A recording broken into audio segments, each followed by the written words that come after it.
ವೀಕ್ಷಕರೇ, ಯಾರು ಬೇಕಾದರೂ ಆನ್ಲೈನ್ನಲ್ಲಿ ಈ ಫೈಲಿಂಗ್ ವೆಬ್ಸೈಟ್ ಮೂಲಕ ಸುಪ್ರೀಂ ಕೋರ್ಟ್ಗೆ ಪಿಟಿಷನ್ ಅನ್ನು ಸಲ್ಲಿಸಬಹುದಾಗಿದ್ದು, ನಟ ದರ್ಶನ್ ರವರಿಗೆ ಈಗಾಗಲೇ ಹೈಕೋರ್ಟ್ ಬೇಲನ್ನು ಕೊಟ್ಟಿದ್ದು,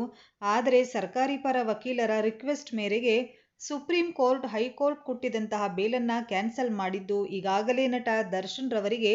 ಜೈಲಿನಲ್ಲಿ ಸಾಕಷ್ಟು ಹೆಲ್ತ್ ಇಶ್ಯೂಸ್ ಕೂಡ ಆಗ್ತಾ ಇದ್ದು, ದಯವಿಟ್ಟು ವಿಚಾರಣೆ ಮುಗಿಯುವವರೆಗೂ ನಟ ದರ್ಶನ್ ಅವರಿಗೆ ಜಾಮೀನನ್ನು ಕೊಡಬೇಕು ಅಂತ ಹೇಳಿ ನಮ್ಮ ಚಾನೆಲ್ ವತಿಯಿಂದ ಹಾಗೇನೆ ದರ್ಶನ್ ಫ್ಯಾನ್ಸ್ ಟೀಮ್ ವತಿಯಿಂದ ಆನ್ಲೈನ್ನಲ್ಲಿ ಪಿಟಿಷನ್ ಅನ್ನು ಸಲ್ಲಿಸಿ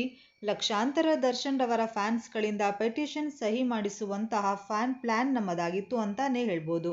ಆದರೆ ವೀಕ್ಷಕರೇ, ಮರ್ಡರ್ ಕೇಸ್ಗಳಂತಹ ಕ್ರೈಮ್ನಲ್ಲಿ ಪಿಟಿಷನ್ ಅನ್ನು ಫೈಲ್ ಮಾಡುವುದಕ್ಕೆ ನಮಗೆ ವಕೀಲರ ಚೇಂಬರ್ ಲೈಸೆನ್ಸ್ ಕೂಡ ಬೇಕಾಗಿದ್ದು,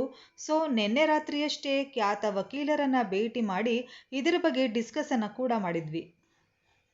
ಆದರೆ ವಕೀಲರು ನಮಗೆ ಒಂದು ಪಿಟಿಷನ್ ಅನ್ನು ಫೈಲ್ ಮಾಡಬೇಡಿ ಅಂತ ಸಜೆಷನ್ ಅನ್ನು ಕೊಟ್ಟಿದ್ದು, ಇದು ನಟ ದರ್ಶನ್ ರವರ ಕೇಸ್ಗೆನೆ ತೊಂದರೆಯನ್ನು ಉಂಟು ಮಾಡಬಹುದು ಅಂತ ವಕೀಲರು ನಮಗೆ ಹೇಳಿದ್ದು, ಇದರ ಬಗ್ಗೆ ವಕೀಲರಾಗಿರುವಂತಹ ಅಡ್ವೊಕೇಟ್ ಮನೋರಂಜನ್ ರವರು ತಮ್ಮ ಒಂದು ಲೆಟರ್ ರೈಟಿಂಗ್ನಲ್ಲಿ ಈ ರೀತಿ ದರ್ಶನ್ ಫ್ಯಾನ್ಸ್ಗಳಿಗೆ ತಿಳಿಸಿದ್ದು, ಪಿಟಿಷನ್ ಅನ್ನು ಫೈಲ್ ಮಾಡೋದಕ್ಕೆ ಬಲವಾದ ಸಾಕ್ಷ್ಯಗಳು ಕೂಡ ಬೇಕಿದ್ದು, ಎವಿಡೆನ್ಸ್ ಮಾತ್ರವಲ್ಲದೆ ನಟ ದರ್ಶನ್ ಅವರ ಒಪ್ಪಿಗೆ ಕೂಡ ಇದಕ್ಕೆ ಬೇಕಾಗಿದೆ ಮತ್ತು ನಟ ದರ್ಶನ್ ಕುಟುಂಬಸ್ಥರು ಕೂಡ ಒಪ್ಪಿಗೆ ಇದಕ್ಕೆ ಬೇಕಾಗಿದ್ದು, ಕೇವಲ ಅಭಿಮಾನಿಗಳೇ ಈ ರೀತಿ ಪಿಟಿಷನ್ ಫೈಲ್ ಮಾಡಿದ್ರೆ ನಟ ದರ್ಶನ್ ಅವರಿಗೆ ತೊಂದರೆಯನ್ನ ಉಂಟು ಮಾಡಬಹುದು ಅಂತ ವಕೀಲರು ನಮಗೆ ತಿಳಿಸಿದ್ದಾರೆ. ನಿಜಕ್ಕೂ ಇದರಿಂದ ದರ್ಶನ್ ರವರಿಗೆ ತೊಂದರೆಯಾಗೋದಾದ್ರೆ ಈ ರೀತಿ ಪಿಟಿಷನ್ ಫೈಲ್ ಮಾಡೋದು ಅಗತ್ಯ ಇಲ್ಲ ಅಂತ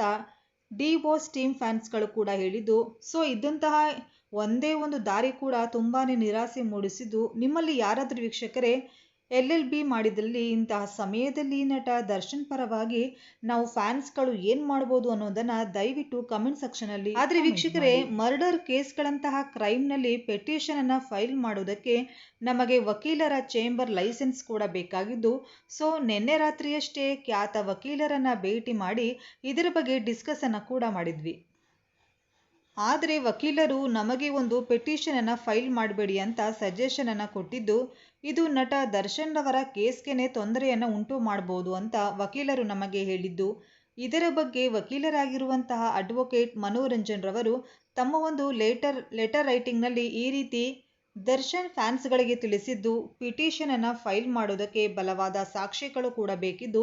ಎವಿಡೆನ್ಸ್ ಮಾತ್ರವಲ್ಲದೆ ನಟ ದರ್ಶನ್ ಅವರ ಒಪ್ಪಿಗೆ ಕೂಡ ಇದಕ್ಕೆ ಬೇಕಾಗಿದೆ ಮತ್ತು ನಟ ದರ್ಶನ್ ಕುಟುಂಬಸ್ಥರು ಕೂಡ ಒಪ್ಪಿಗೆ ಇದಕ್ಕೆ ಬೇಕಾಗಿದ್ದು, ಕೇವಲ ಅಭಿಮಾನಿಗಳೇ ಈ ರೀತಿ ಪಿಟಿಷನ್ ಫೈಲ್ ಮಾಡಿದ್ರೆ ನಟ ದರ್ಶನ್ ಅವರಿಗೆ ತೊಂದರೆಯನ್ನ ಉಂಟು ಮಾಡಬಹುದು ಅಂತ ವಕೀಲರು ನಮಗೆ ತಿಳಿಸಿದ್ದಾರೆ. ನಿಜಕ್ಕೂ ಇದರಿಂದ ದರ್ಶನ್ ರವರಿಗೆ ತೊಂದರೆಯಾಗೋದಾದ್ರೆ ಈ ರೀತಿ ಪಿಟಿಷನ್ ಫೈಲ್ ಮಾಡೋದು ಅಗತ್ಯ ಇಲ್ಲ ಅಂತ ಡಿವೋರ್ಸ್ ಟೀಮ್ ಫ್ಯಾನ್ಸ್ಗಳು ಕೂಡ ಹೇಳಿದ್ದು, ಇದ್ದಂತಹ ಒಂದೇ ಒಂದು ದಾರಿ ಕೂಡ ತುಂಬಾನೇ